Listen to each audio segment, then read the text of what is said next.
जय श्री राम दोस्तों। सबसे पहले तो आप सभी को मेरे तरफ से और मेरे चैनल ट्रैवलिंग बुक की तरफ से होली की ढेर सारी शुभकामनाएं। होली का त्यौहार आया है। ये रंगों का त्यौहार आपके जीवन में अलग अलग तरह के रंग के खुशियां लाए और आपके जीवन को संपन्न बनाए। और उसके साथ साथ आप ये होली के त्यौहार को बड़े सतर्क के साथ खेलें, केमिकल कलर से बचें, दुर्घटना से बचें। इस चीज़ पर आप विशेष करके ध्यान दें।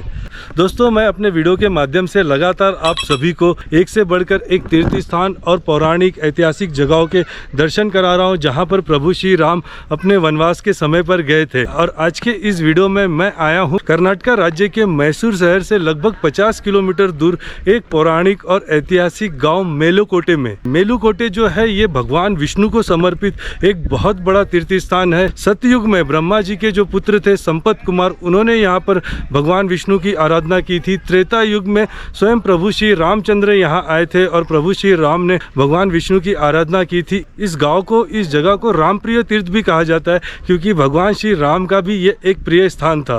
उसके अलावा द्वापर युग में भगवान कृष्ण के बड़े भाई बलराम जी यहाँ पर आए थे। बलराम जी ने यहाँ पर भगवान विष्णु की आराधना की थी और इस तीर्थ को यादवगिरी या यादवद्री तीर्थ भी कहा जाता है। जिस तरह भगवान शिव को मानने वाले संतों में आदि शंकराचार्य सबसे प्रमुख हैं, उसी तरह भगवान विष्णु को मानने वाले संतों में आचार्य रामानुज जी सबसे प्रमुख है, जिन्होंने तिरुपति बालाजी की स्थापना की, 108 भगवान विष्णु के दिव्य देशम की स्थापना की।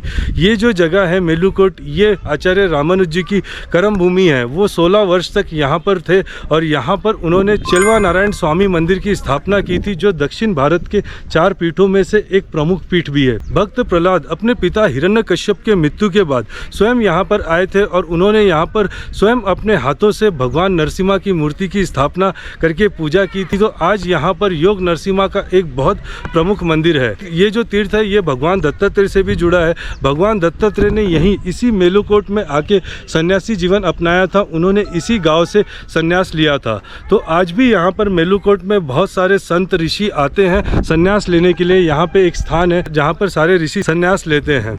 ऐतिहासिक दृष्टि से भी ये गांव बहुत महत्वपूर्ण गांव है। इस गांव में आज भी दिवाली नहीं मनाई जाती है, क्योंकि दिवाली के दिन टीपू सुल्तान ने इस गांव के 800 ब्राह्मणों का बेरहमी से हत्या करा दिया था और उसके शोक में आज भी इस गांव के लोग दिवाली नहीं मनाते। ये जो गांव है मेलुकोट, ये हमारे देश में, भारत में संस्कृत का एक बहुत बड़ा रिसर्च यूनिवर्सिटी की तरह है। यहाँ पर बड़े गर्व से संस्कृत सिखाया जाता है और संस्कृत बोला जाता है। इस गाँव में भारत का सबसे बड़ा संस्कृत महाविद्यालय भी है। और आज के समय में ये जो गांव है ये बॉलीवुड और कन्नड़ मूवी का भी काफ़ी फेवरेट है। बहुत सारे फिल्मों की शूटिंग इस गांव में, इस जगह पर होती है। आप मेरे पीछे ये देख सकते हैं, ये राया गोपुरम है, जिसे आपने बहुत सारे हिंदी फिल्मों और कन्नड़ फिल्मों में देखा होगा। ऐश्वर्या राय का गुरु फिल्म का एक बहुत फेमस गाना है, बरसो रे मेगा बरसो। वो गाने की शूटिंग यहीं पर हुई थी जहाँ पर अभी हम हैं। उसके अलावा रावड़ी राठौड़, दामिनी जैसे अनेक हिंदी पिक्चर में भी आप इस गाँव को देख सकते हैं। और कन्नड़ के तो बहुत सारे फिल्मों की शूटिंग यहाँ पर होते रहती है। तो दोस्तों, ऐसा ये बहुत महत्वपूर्ण, बहुत सुंदर गांव है मेलुकोट, और आज के इस वीडियो में हम इसी गांव की यात्रा करेंगे। दोस्तों, मेलुकोटे गांव आने के लिए आपको कर्नाटक राज्य के बेंगलोर और मैसूर शहर के बीच में मंड्या रेलवे स्टेशन पर आना होगा। मंड्या से मेलुकोटे आने के लिए लगातार बसेस चलती हैं। मेलुकोटे गांव पहाड़ी के ऊपर बसा एक छोटा सा गांव है और मेलुकोटे पहुंचने के बाद मैं सबसे पहले बस स्टैंड से 1 किलोमीटर दूर यहां के प्रसिद्ध राया गोपुरम को देखने आया हूं, जो 14वीं शताब्दी में विजयनगर राजाओं द्वारा बनाए जाने वाला एक अद्भुत गोपुरम था। लेकिन विरोधियों के कारण इस गोपुरम का काम पूरा नहीं हो पाया। लेकिन फिर भी इस भव्य और अधूरे गोपुरम पर विजयनगर राजाओं की अद्भुत शिल्पकला और मूर्तियों की अद्भुत कलाकारी देखने मिलती है। इस राया गोपुरम के बारे में कई सारी लोक कथाएं भी प्रचलित है। ऐसा माना जाता है एक मूर्तिकार को एक रात में खंबे और मीनार बनाने की चुनौती दी गई थी और उस मूर्तिकार ने इस चुनौती को स्वीकार भी कर लिया था और सुबह 5 बजे के पहले गोपुरम को पूरा तैयार करके वो राजा को दिखाने वाले थे। लेकिन विरोधियों ने रात के 2 बजे ही घंटा बजा दिया, जिसके वजह से उस मूर्तिकार को गोपुरम का काम अधूरा ही छोड़ना पड़ा। तो दोस्तों ये राया गोपुरम का छत है। मैं अभी छत के ऊपर हूँ और जब आप ऊपर आएंगे तो यहाँ पर आपको बहुत सारे पत्थर दिखेंगे। यहाँ पे बहुत सारे पत्थर बिखरे पड़े हैं। तो यही मान्यता है कि इसे एक रात में बनाना था और ये आधा ही बन पाया था, सिर्फ नीचे का हिस्सा बन पाया था। ऊपर आपको पिलर के निशान दिखेंगे और इसके ऊपर काफ़ी ऊंचा गोपुरम बनना था, लेकिन वो नहीं बन पाया। यहाँ जब आप आएंगे तो ऊपर से देखिए ये जो जगह है ये एक पहाड़ी इलाका है। ये गाँव पहाड़ के ऊपर है। तो यहाँ आप देखेंगे दूर दूर तक जंगल है।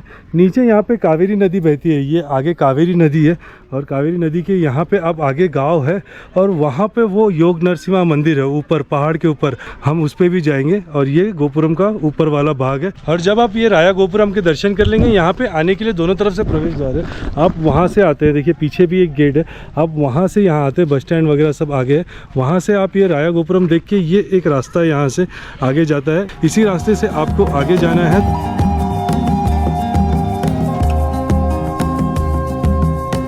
आगे चलकर आएंगे तो आपको एक और यहाँ का प्रमुख स्थान मिलेगा जिसे वेद पुष्करणी कहते हैं। मैं आपको दिखाता हूँ। देखिए ये पीछे रास्ता है। यहाँ से लगभग 1 किलोमीटर आगे जो मेन बस स्टैंड है, बस स्टैंड से आप आगे आएंगे तो आपको राया गोपुरम मिलेगा।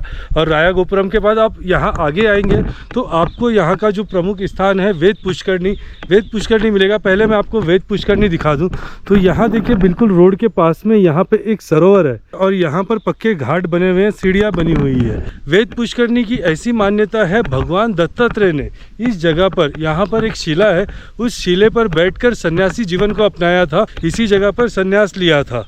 उसके बाद जब आचार्य रामानुज जी यहाँ पर आए तो उन्होंने भी इसी शिला पर अपना दंड और काशाय, जो उनका गेरुआ वस्त्र रहता है, उस वस्त्रों को और अपने दंड को उस शिला पर रखकर उन्होंने यहाँ पर पूजा की थी और अर्पण किया था। उसके बाद यहाँ पर कई सारे ऋषि लगातार अब तक सन्यासी जीवन लेने के लिए यहाँ पर आते हैं और इस वेद पुष्करणी में स्नान करके यहाँ पर वो शिला है, उस शिले पर वो सन्यासी जीवन को लेते हैं। तो धनुषकोडी के रास्ते में आपको ये एक पुष्करणी मिलेगा। मैं अंदर चलता हूँ। नीचे यहाँ पर एक मंदिर है, आप वहाँ पे देखेंगे तो एक सफ़ेद रंग का मंदिर है। उसके अंदर वो शिला है जहाँ पर दत्तात्रेय ने सन्यासी जीवन लिया था। यहाँ पर आपको एक सफ़ेद रंग का छोटा सा मंदिर दिखेगा और इस मंदिर के पास यहाँ पर बाहर एक चरण पादुका है। और अंदर आप जब जाते हैं तो अंदर आपको यहाँ पर वो शिला के दर्शन होते हैं। वो शिला यहाँ पे है। यहाँ पर भगवान रामानुज जी की मूर्ति लगी हुई है। यहाँ पर मूर्ति बनाया गया है। बहुत बड़ा शिला था लेकिन अभी इस पे मंदिर बना दिया गया है। शिला का छोटा सा हिस्सा दिखता है जहाँ पर भगवान दत्तात्रेय के चरण पादुका हैं और उनके निशान हैं। तो जब आप मेलुगढ़ आएंगे तो आप इस जगह पे ज़रूर आए। यहाँ पे लगातार गाड़ियाँ जा रही हैं, लोग जा रहे हैं, देख रहे हैं। यहाँ पे सरोवर है पर लोगों को पता नहीं ये सरोवर क्या है और इस जगह का क्या धार्मिक महत्व है। इसलिए मैं अपने वीडियो में हमेशा डिटेल में जानकारी देने की कोशिश करता हूँ ताकि जब आप मेरे वीडियो देख के उस जगह पर पहुँचे तो आपको उस जगह के बारे में पूरी जानकारी रहे। तो दोस्तों अभी मैंने आपको ये वेद पुष्करणी दिखा दिया। अब यहाँ से हमें आगे जाना होगा तो हमें प्रभु श्री राम वनवास मार्ग का स्थान धनुषकोडी दिखेगा। इस रास्ते पे थोड़े दूर 200 मीटर पीछे वेद पुष्करणी है और वेद पुष्करणी से आप चलकर सीधे आएंगे तो आप प्रभु श्री राम वनवास मार्ग के स्थान पर धनुषकोडी पहुंच जाएंगे। ये मेरे पीछे यहाँ पर धनुषकोडी का गेट है और ये जो जगह है ये इस मेलेकोटे गांव का आखिरी कोना है। इसके आगे आप देखेंगे तो रास्ता खत्म हो जाता है और आगे सिर्फ घने जंगल और पहाड़ है। धनुषकोडी नाम सुन के ही हमें रामेश्वरम की याद आती है। रामेश्वरम के पास जहाँ पर राम सेतु है उस गाँव को धनुषकोडी कहा जाता है। लेकिन उसके अलावा एक धनुषकोडी यहाँ कर्नाटका में भी है। इस जगह की क्या मान्यता है मैं आपको ऊपर चल के बताता हूँ। आप यहाँ पे आएंगे तो देखिए पार्किंग है, आप अपनी गाड़ियों को यहाँ पे खड़ा कर सकते हैं और यहाँ से जो है ये सीढ़ियाँ शुरू हो जाती है।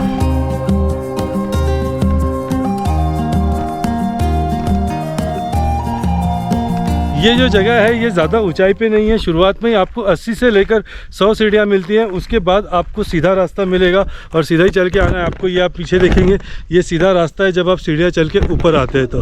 और ऊपर मंदिर तक जाते जाते मैं आपको यहाँ की जो मान्यता है वो बताता हूँ। तो यहाँ के जो लोग हैं वो ऐसा मानते हैं कि प्रभु श्री राम यहाँ पर सीता जी के साथ में आए थे और सीता जी को प्यास लगी थी तो प्रभु श्री राम ने लक्ष्मण जी से कह के यहाँ पर एक बाण मारकर पानी को उत्पन्न किया था। तो लेकिन वास्तव में देखा जाए तो प्रभु श्री राम इस जगह पर सीता जी के साथ में नहीं, अपनी पूरी वानर सेना के साथ आए थे। जब वो किष्किंधा से लंका अपनी पूरी वानर सेना के साथ जा रहे थे, उस समय प्रभु श्री राम इस जगह पर मेलुकोट में आए थे और पूरी वानर सेना ने यहाँ पर विश्राम किया था। उस समय यहाँ पर पानी की कोई धारा नहीं थी, यहाँ पर पानी नहीं था। तब प्रभु श्री राम ने यहाँ पर धनुष चलाकर ज़मीन से जो है वो पानी को, पीने के पानी को, मीठे पानी को उत्पन्न किया था, जिससे वानर सेना जब यहाँ पर रुकी थी तो पूरे वानर सेना को पीने के लिए पानी मिला। लोगों के कल्याण के लिए, लोगों के हित के लिए वो जो पानी की धारा है वो आज भी यहाँ पर बहती है और उस पानी की धारा को यहाँ पर सीताकुंड कहा जाता है। और ये जो पूरा पर्वत है, इस पर्वत को धनुषकोडी कहा जाता है। तो जब आप ऊपर आएंगे तो ऊपर देखिए यहाँ पर बड़े बड़े पत्थरों के पहाड़ हैं, जैसे हमने हम्पी में देखा था। मैं आपको दिखा देता हूँ, इस रास्ते से आप आते तो यहाँ पर आपको बड़े बड़े पत्थरों के पहाड़ मिलेंगे। यहाँ पर बैठने के लिए ऐसे शेड्स बनाए हुए हैं जहाँ पर आप बैठ के विश्राम भी कर सकते हैं। और इसके आगे आप यहाँ पर बाहर देखेंगे तो आपको बहुत अच्छा पहाड़ों का दृश्य दिखाई देगा। दूर तक आप देखेंगे पूरे खुले जगह हैं, पहाड़ हैं। और यहाँ से आगे आप जाएंगे, थोड़ा नीचे उतरना पड़ता है तो आपको वो स्थान मिलता है जहाँ से पानी उत्पन्न हो रहा है। तो अभी हम यहाँ से आगे बढ़ते हुए आगे चलते हैं। काफ़ी कम लोग आते हैं, बहुत आउटसाइड है इसलिए, लेकिन जगह बहुत सुंदर है ये। और यहाँ से देखिए आपको फिर नीचे उतरना पड़ता है, ये सीढ़ियाँ नीचे जा रही है। तो चलते हैं हम नीचे। तो दोस्तों अभी मैं ऊपर मंदिर के पास आ गया हूँ और सबसे पहले मैं आपको इस जगह के दर्शन कराता हूँ। तो जैसे आप यहाँ पर ऊपर आते हैं तो सबसे पहले आपको प्रभु श्री रामचंद्र जी का मंदिर मिलता है। ये सफ़ेद रंग से मंदिर बनाया गया है, जिसके अंदर प्रभु श्री राम, लक्ष्मण जी, सीता जी और हनुमान जी की मूर्ति स्थापित है। आप ये देखेंगे, ये पत्थर जो पहाड़ है, इस पूरे पहाड़ की ये गुफा की तरह ये मंदिर है और इस पहाड़ के पत्थर पे ही इन मूर्तियों को तराशा गया है। और इसमें तराश कर प्रभु श्री राम, सीता जी, लक्ष्मण जी और हनुमान जी की मूर्ति स्थापित की गई है। और जैसे आप यहाँ पर मूर्ति के दर्शन कर लेंगे तो यहाँ से आगे आपको वो मुख्य स्थान मिलता है जिसके वजह से इस जगह का नाम धनुषकोडी है। काफ़ी लोग यहाँ पे आए हैं दर्शन करने के लिए। यहाँ पे आप आगे आएंगे तो धनुषकोडी, यहाँ पे आपको चरण पादुका के दर्शन होंगे। ये वही चरण पादुका है जो मैं आपको अपने सारे वीडियो में बताता हूँ, जो अयोध्या से बनकर आई है। और ये चरण पादुका के आगे आप देखेंगे तो यहाँ पे ये पहाड़ है, काफ़ी बड़ा पहाड़ का हिस्सा है और उसके नीचे यहाँ से एक पानी की धारा बहती है। यहाँ पर भी प्रभु श्री राम और सीता जी की मूर्ति स्थापित की गई है, साथ में लक्ष्मण जी और हनुमान जी हैं। ये भी जो पहाड़ के ऊपर तराश कर मूर्ति बनाई गई है। और बिल्कुल इसके सामने आप ये देखेंगे तो ये धनुषकोडी है।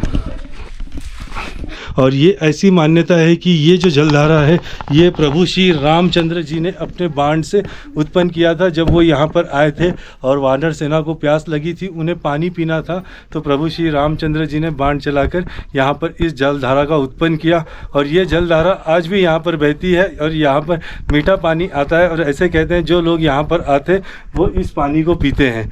और इसके अलावा आप यहाँ पर देखेंगे तो एक तरफ खाई है और इसे किले की तरह इस जगह को बनाया गया है। जैसे किले की दीवारें होते हैं उसी तरह इस मंदिर के आगे दीवार है। यहाँ पे ये मंदिर है, ये पहाड़ है। जय श्री राम, जय श्री राम, जय श्री राम।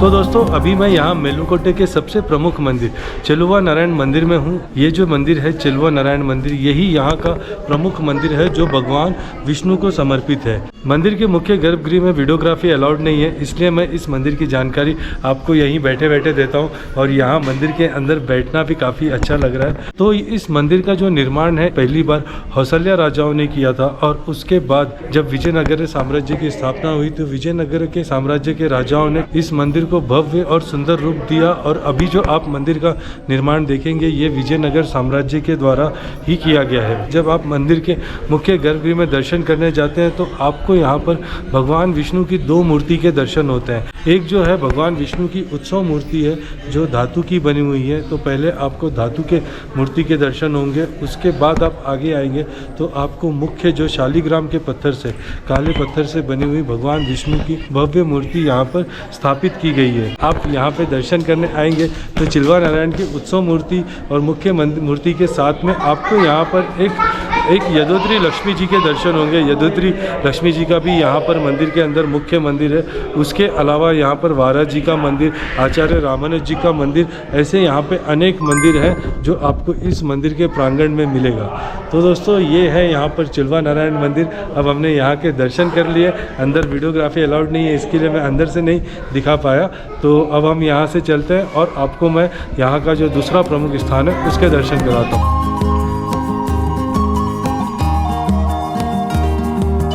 मेलुकोटे में अगला दर्शनीय स्थल कल्याणी तीर्थ है।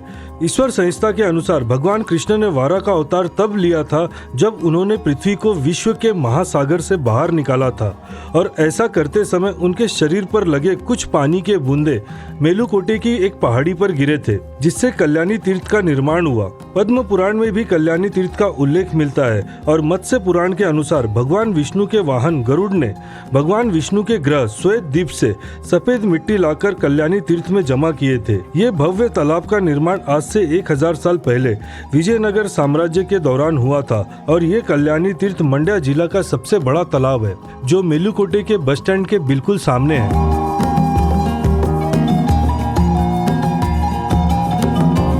ये भगवान नरसिम्हा मंदिर का प्रवेश द्वार है। अगर आप पैदल जा रहे हैं तो आपको इस द्वार से जाना होगा, गाड़ी लेकर आप आगे से जा सकते हैं। यहाँ से प्रसाद की दुकान भी है, आप प्रसाद भी ले सकते हैं, और यहाँ से जूते उतार के आपको सीढ़ियों से आगे ऊपर जाना होगा। पूरे सीढ़ियों पे देखिए हल्दी और कुमकुम लगाया हुआ है। यहाँ पे एक गेट है। तो ये भी जो मंदिर है ये भी यहाँ का प्रमुख मंदिर है जो भगवान नरसिम्हा को समर्पित है।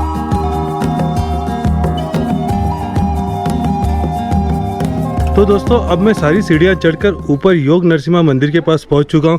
मुझे आने में लगभग 20 से 25 मिनट लगे, आधा घंटा लग सकता है आपको ऊपर आने में। 500 से लेकर 600 सीढ़ियाँ हैं, और ये जब आप ऊपर आएंगे तो यहाँ पर आपको मंदिर का गोपुरम दिखाई देता है। ये विजयनगर राजाओं द्वारा बनाया गया सफ़ेद रंग का 5 मंजिला गोपुरम है, और इस गोपुरम के ऊपर अनेक देवी देवताओं की मूर्तियाँ बनाई गई है, और नीचे यहाँ पे ये प्रवेश द्वार है। तो चलते हैं अभी हम अंदर मंदिर में, और मैं आपको बताता हूँ अंदर ये मंदिर कैसा है। मंदिर के अंदर आएंगे मुख्य गोपुरम से प्रवेश करके तो आपको एक और गोपुरम दिखेगा। अंदर वीडियोग्राफी अलाउड नहीं है, इसके लिए मैं अंदर से आपको मूर्ति नहीं दिखा सकता, लेकिन आप यहाँ से दर्शन करते हैं तो सामने ही भगवान नरसिम्हा के काले रंग के पत्थर की मूर्ति स्थापित है। मैं आपको पीछे जब आप दर्शन करके मंदिर के जो पीछे का दीवार है वो आपको यहाँ से मैं दिखाता हूँ। तो ये देखिए यहाँ पर भगवान नरसिम्हा जी की एक मूर्ति बनाई गई है। बिल्कुल इसके पीछे जो है वो मुख्य मंदिर है, और इसके बाद यहाँ से ये परिक्रमा मार्ग है, आप मंदिर का परिक्रमा कर सकते हैं। तो ये रास्ता है मंदिर के अंदर का परिक्रमा का।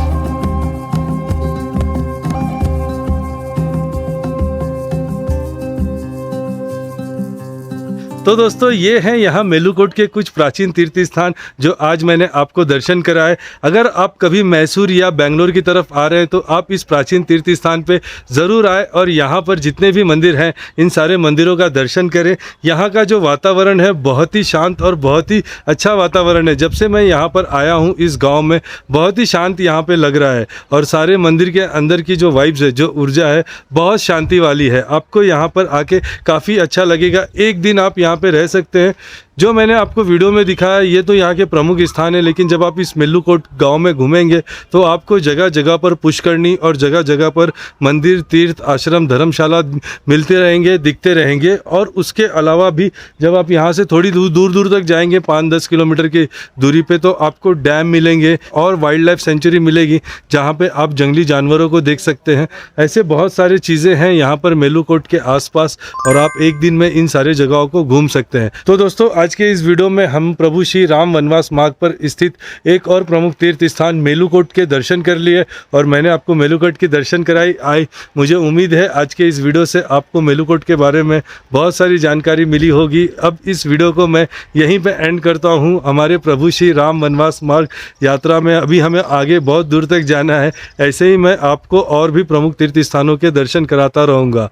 तो दोस्तों मिलते हैं बहुत जल्दी अगले व्लॉग में। तब तक के लिए आप सभी को bye, good day, see you, जय श्री राम, हर हर महादेव।